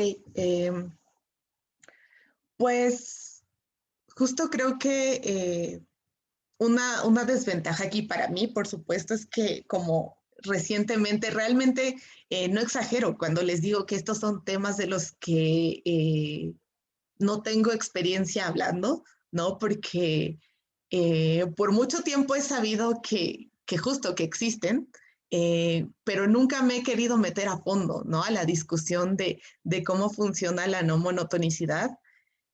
Creo, ¿no? Lo que yo creo es que respecto al problema del marco original, como ya sea como visto como el problema de la permanencia, o como justo como, cómo optimizamos la cantidad de axiomas del marco que estamos utilizando, no me queda claro, ¿no? Que haya algo mejor que la no monotonicidad, porque es como justamente, o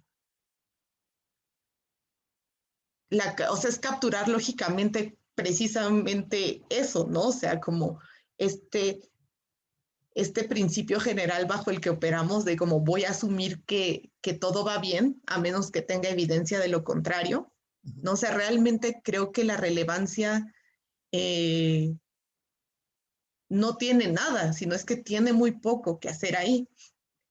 Justamente me he concentrado en los problemas como los exponen Dennett y Fodor y no, por ejemplo, como tanto en el problema técnico, ¿no? En el problema computacional del cambio en un sentido técnico, porque creo que es la presentación más accesible, ¿no? Porque creo que también todavía falta aclarar como qué tan pertinentes son estas dos presentaciones de los problemas como ellos la hacen al problema del cambio, el problema computacional del cambio.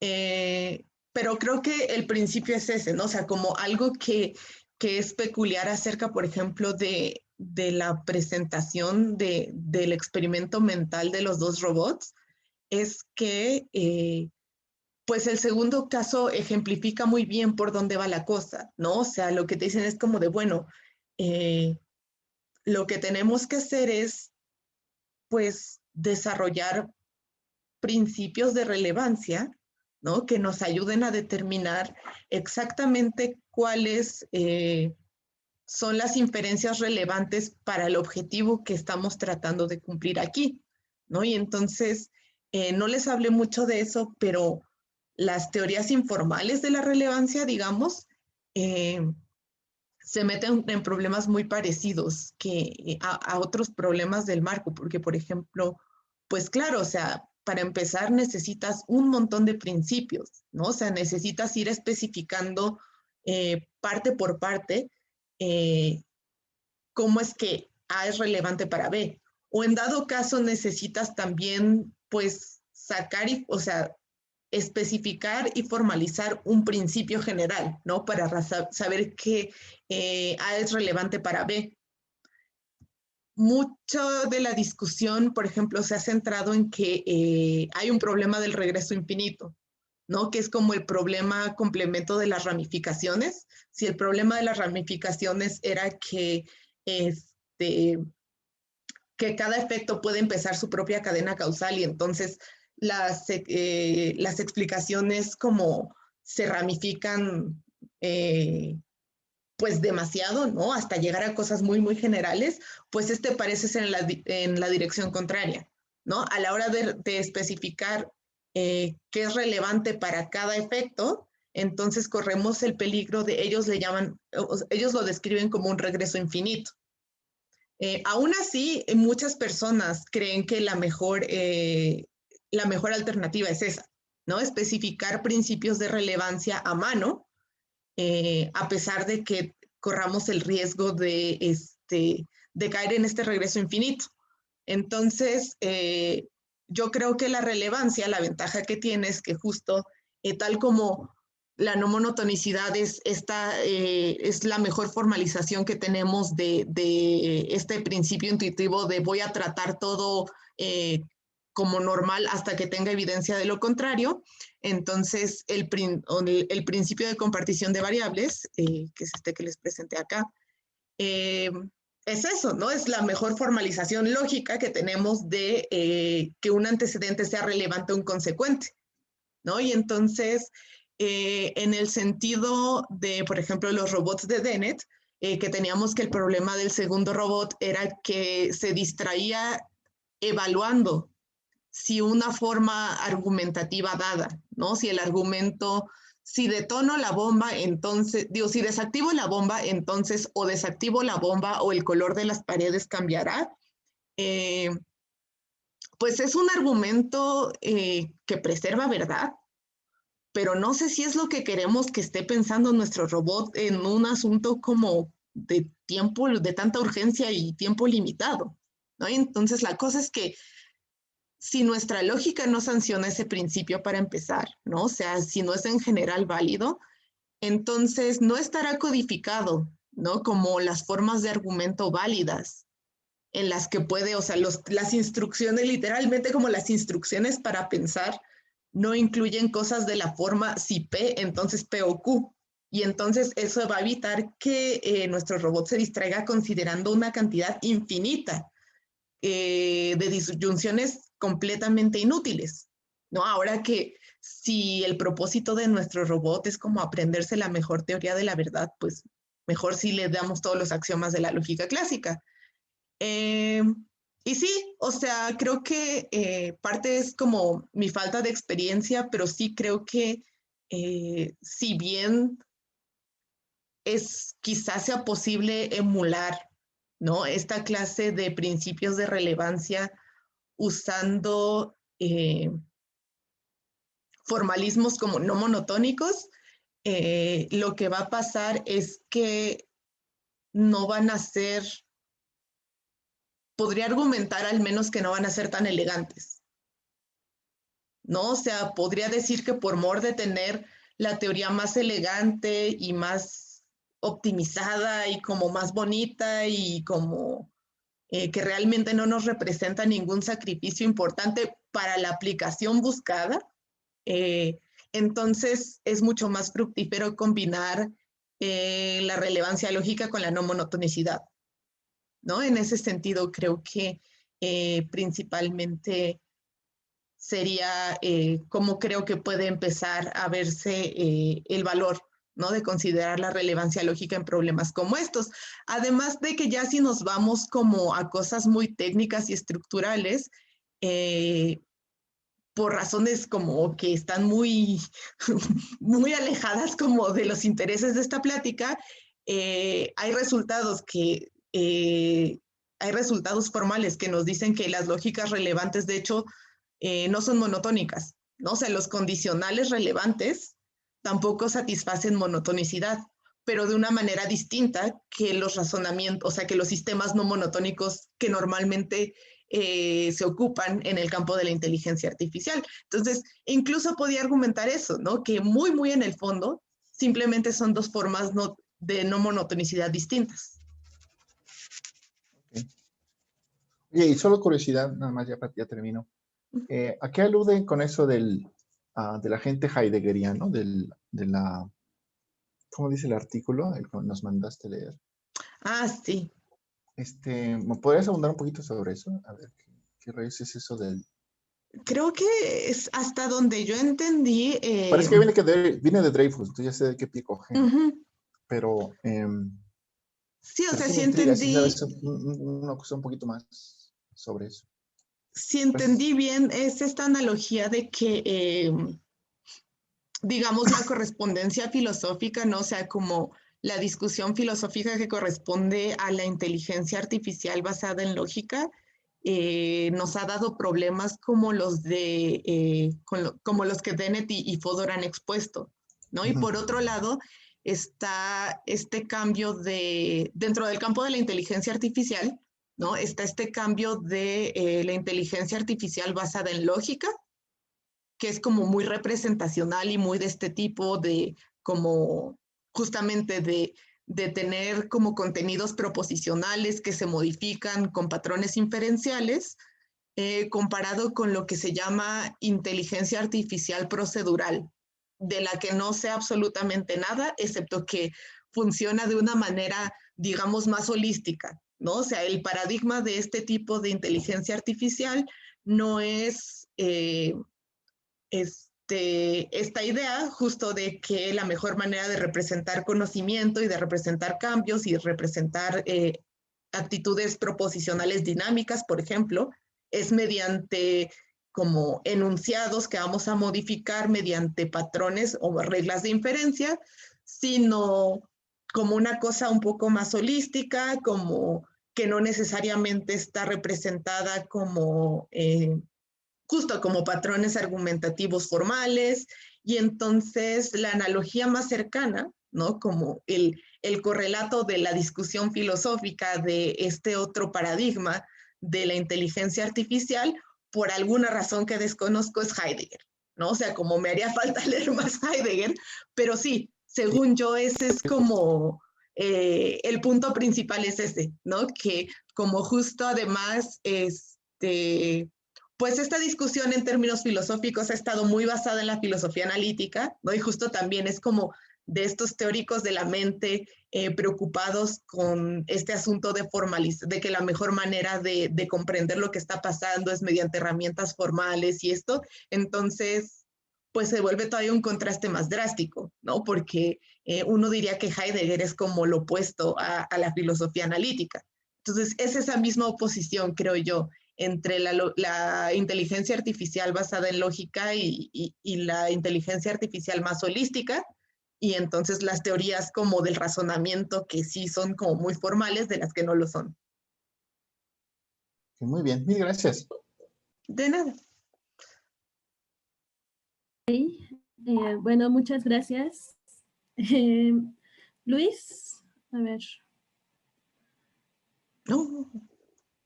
Pues sí, gracias. Tiene que ver con algunas de las cosas que dijiste al final y acerca de la relación entre relevancia y no monotonicidad. Creo que es un problema de representación. Ok.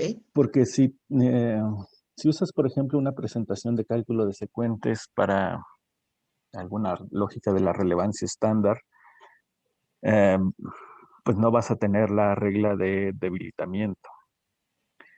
Y eso se parece mucho a no monotonicidad, pero no es exactamente no monotonicidad. Las lógicas de la relevancia tienden a ser monotónicas. Entonces creo que hay ahí, como lo dijiste hace rato, dos sentidos de monotonicidad y creo que uno de ellos es espurio.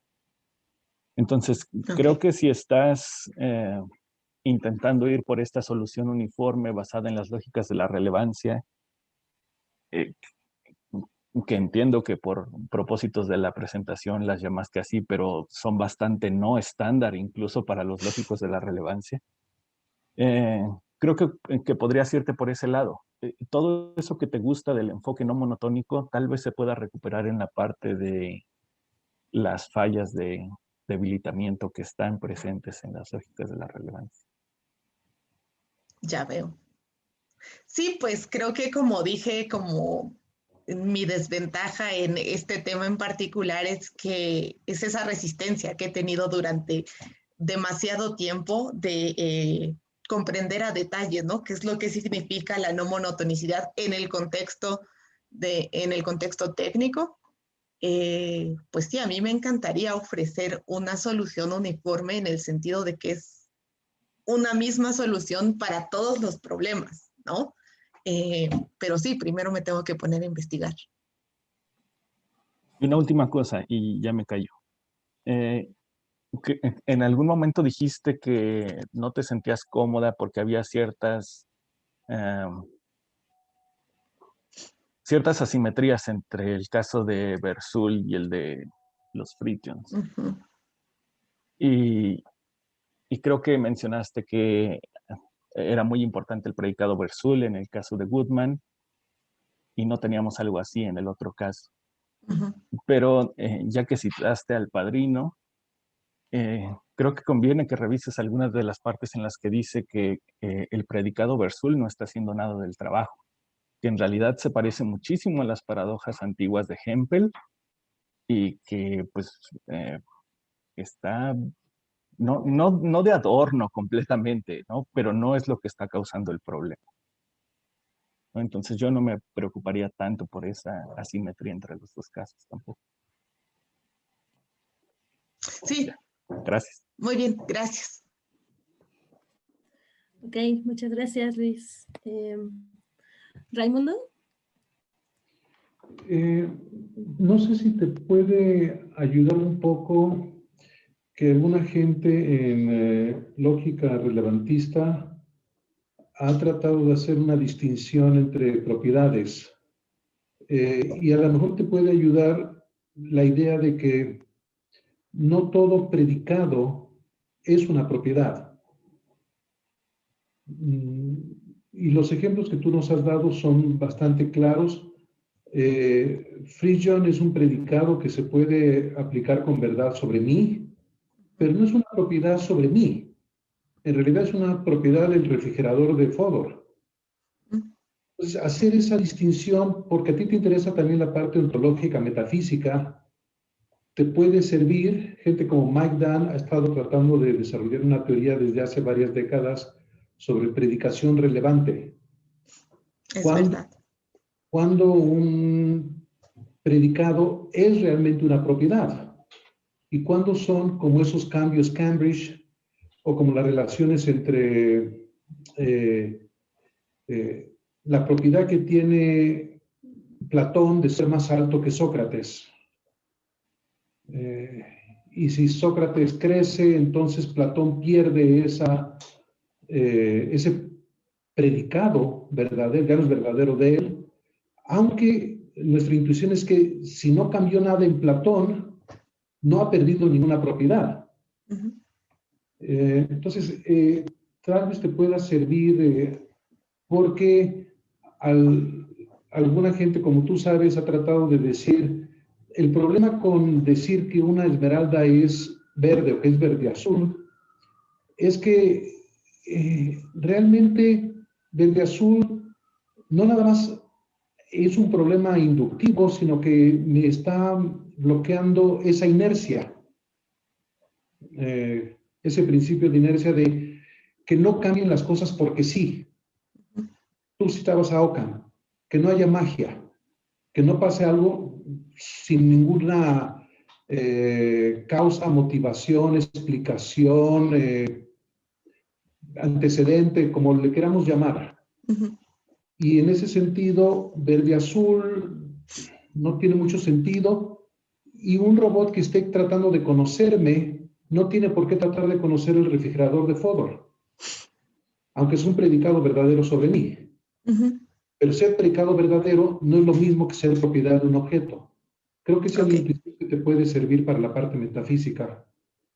Y te quería nada más mencionar rápidamente que yo también me quedé con un poquito de inseguridad como Alberto, cuando él te mencionaba lo del principio que nos diste. ¿Recuerdas esa lámina, Elisangela? Sí, esta. El principio, la primera lámina anterior. Sí. Ok. Rechazar fórmulas de la forma condicional en las que antecedente y consecuente no compartan al menos una variable proposicional. Entonces, sí es un problema el que rechaces no nada más fórmulas de esa forma, sino fórmulas que contengan subfórmulas de esa forma. ¿Qué es lo que tú necesitas? Porque en la lámina siguiente, como Alberto mencionaba, esos condicionales no violan ese principio, pero tienen subfórmulas que sí lo violan. Ahora, el problema de que lo extiendas a las subfórmulas es que si tienes algo así como P implica P, implica que P implica P. Parece que es un principio de identidad. Una proposición debe implicarse a sí misma. El problema es que esa proposición que se quiere implicar a sí misma es un condicional que viola el principio de comunidad de variables dentro. Entonces, con ese principio tan fuerte de comunidad de variables, ni siquiera podríamos tener identidad. Entonces, creo que sí sería bueno para que tus lectores no se perdieran, que quedara claro que está rechazando cualquier principio en donde aparezca como su fórmula algo que no tenga comunidad de variables entre antecedente y consecuente.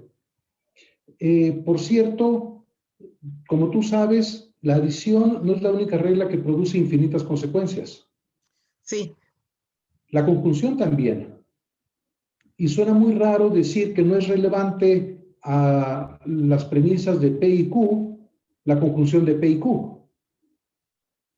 Entonces suena extraño decir eso, tienes que explicarnos un poquito más. Sí. Porque, por supuesto que P es relevante para la conjunción y Q también es relevante para la conjunción y la conjunción es relevante para ellos dos. Entonces, ¿por qué no podemos, por el simple hecho de que la conjunción te produce infinitas consecuencias? Entonces, ¿qué tiene de diferente la adición? Porque si la exigencia de comunidad de variables no justifica el rechazo, si hay otras reglas que parecen legítimas que también producen infinitas consecuencias, y además la adición no es inútil. La adición es una regla súper útil. Por ejemplo, en razonamientos tan sencillos como si México empezó a utilizar, ¿cómo se llama la vacuna esa china? Cancino. Cancino. Cancino, sí. Gracias. Entonces, algún país norteamericano empezó a usarlo. O sea, Canadá o Estados Unidos o México. Pero si entendemos la conclusión como una disyunción, lo que hicimos fue realmente una adición. México la está usando, entonces algún país norteamericano le está usando, algún país de Norteamérica le está usando, y parece que es muy útil poder hacer ese tipo de inferencias tan sencillas. Entonces, sí necesitarías ir un poquito más despacio o no meterte de momento en eso a la hora de presentarlo, porque adición, como tú sabes, hemos estado discutiéndola durante décadas hasta qué punto es intuitiva o no. Y te puede distraer.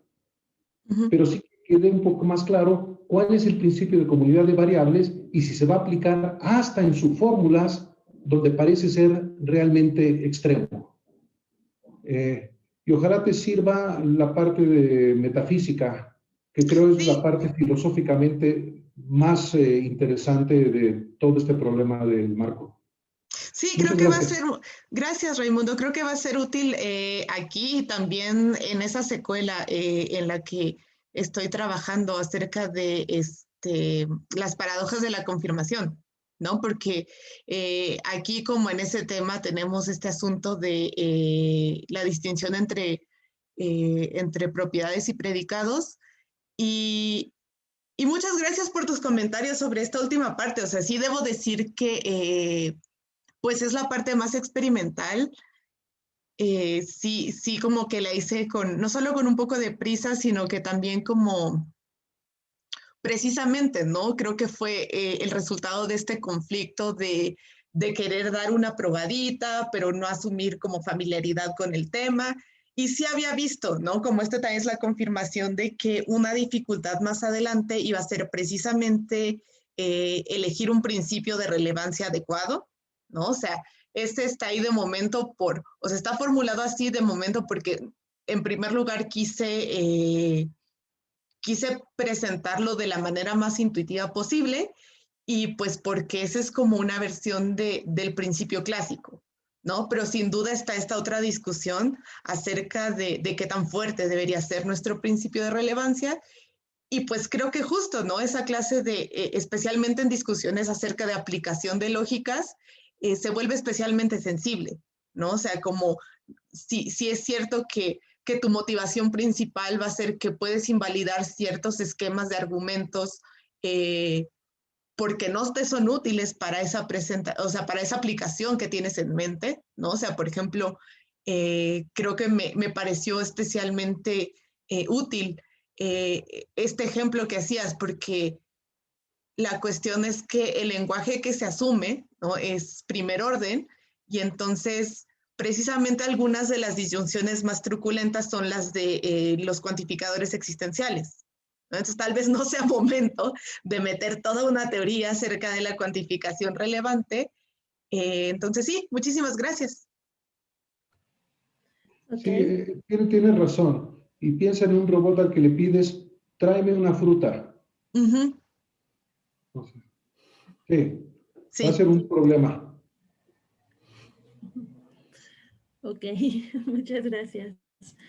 Luis, ¿quieres preguntar algo más o comentar algo más? Sí, que Sí. a mí me gustaría que se resolviera con la teoría de la predicación relevante. Y de hecho no exagero cuando digo que esos 3 artículos de Mike Dunn deberían ser lectura obligatoria en filosofía. Solo veo un pequeño problema. La teoría está construida sobre R. Ok. Y tú estás muy por debajo de B. No vas a tener teoría de la predicación relevante. No en 5 años. Es un lío. Para tener todos los resultados intuitivos que Mike tiene, se necesitan principios muy, muy fuertes de R. Y no, digo, no quiero jugarle al adivino, pero francamente no veo cómo los vayas a obtener tú con una lógica tan débil, ¿no? Bueno, Me gustaría que eso funcionara, pero no creo que vaya a funcionar. tal vez pueda empezar por, de hecho, leer los artículos, ¿no? Eso sí, y todos los demás deberían hacerlo. Muy bien. Gracias. Ok, bueno, pónganos por favor ahí en el chat los nombres de los artículos. Fernando. Gracias. Sobre esto último y sobre lo de adición y los contextos de razonamiento para una máquina, por ejemplo, pensaba que estas lógicas relevantes que además son containment logics, ¿no? Estas que además de exigir que A implique B, exigen que el contenido de A esté contenido también en el contenido de B, ¿no? Entonces, los Parry Systems, o igual y lo dije al revés, porque No, al también... revés, que la totalidad de B esté ya contenida en A. Exacto, ¿no? De manera conversa. Que te invalidan adición, por ejemplo, ese tipo de principios, ¿no? Entonces pensaba que a lo mejor algo de eso puede ser interesante para el caso del razonamiento de la inteligencia artificial, específicamente con el caso de la no monotonicidad. Si de alguna manera logras reflejar la contención de contenido con alguna especie de orden temporal de evaluación de esos contenidos, entonces podrás tener situaciones, o pienso que podrías tener situaciones en donde las cosas, la implicación marcha bien hasta el punto T, pero en T más 1 al antecedente tienes que añadir esta nueva información, esta nueva evidencia que quizás cancela las cosas y hace que falle la implicación, por decirlo de alguna manera, ¿no? Son intuiciones nada más, pero estaba pensando eso, ¿no? Como que quizás en lógicas relevantes que además examinan el contenido y el orden del contenido, como la lógica de la confirmación de Raudley, ¿no? Y Nola, a lo mejor pudieran dar respuestas por ese lado, ¿no? Para el lado de la no monotonicidad, como en el sentido de introducir contenido que cancela cosas, ¿no? Por ejemplo. Pero nada más, gracias.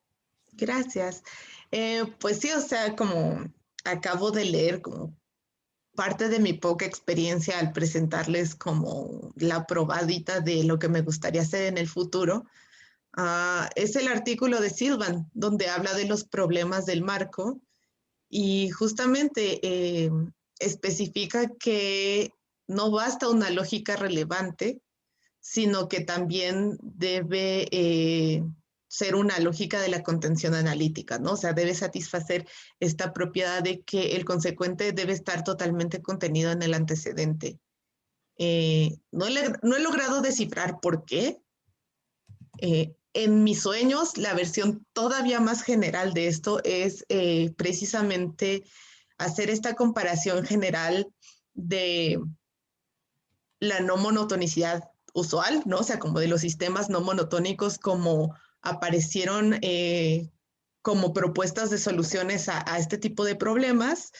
Y en general, precisamente sistemas formales que, como dijo Luis, son monotónicos, son esencialmente monotónicos porque restringen debilitamiento, que se parece a no monotonicidad, pero no es exactamente no monotonicidad, en donde la intuición filosófica parece ser,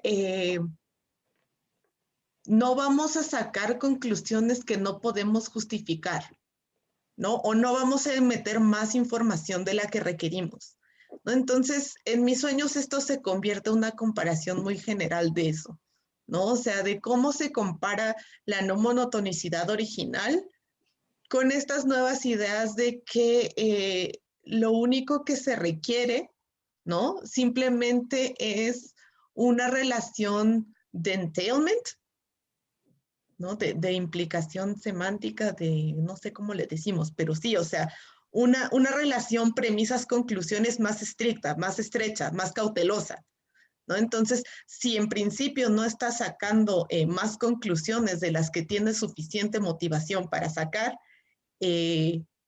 pues no vas a tener esta necesidad de retractarte de lo que dijiste, ¿no? O de actualizar conforme la situación vaya cambiando, porque no tenías tantas conclusiones para empezar. Sí, entonces, al parecer, según Sylvan, eso empieza con lógicas relevantes que también satisfacen contención analítica. Entonces, pues, ojalá mis sueños se vuelvan realidad. Perfecto. Gracias. Sí, sí era más o menos lo que sospechaba. Gracias. Bueno, pues muchas gracias, Elisangela. Muchas gracias a todos por acompañarnos Sí. en esta primera sesión del seminario. De veras, sí, bueno, yo al menos aprendí mucho. Y yo Qué creo bueno. que estamos aquí también. Y pues los esperamos en la próxima sesión, que Carlos César Jiménez, que creo que anda por aquí, nos presentará algo sobre el lenguaje natural, bueno, aplicaciones del lenguaje natural. Y bueno, pues eso es todo por hoy. Muchas gracias a todos. Gracias a todos y gracias por sus comentarios. Sí. Gracias, Karen. Gracias, Bye. Elisangela. Chao. De nada, bye. Gracias, bye. Bye, Fernando.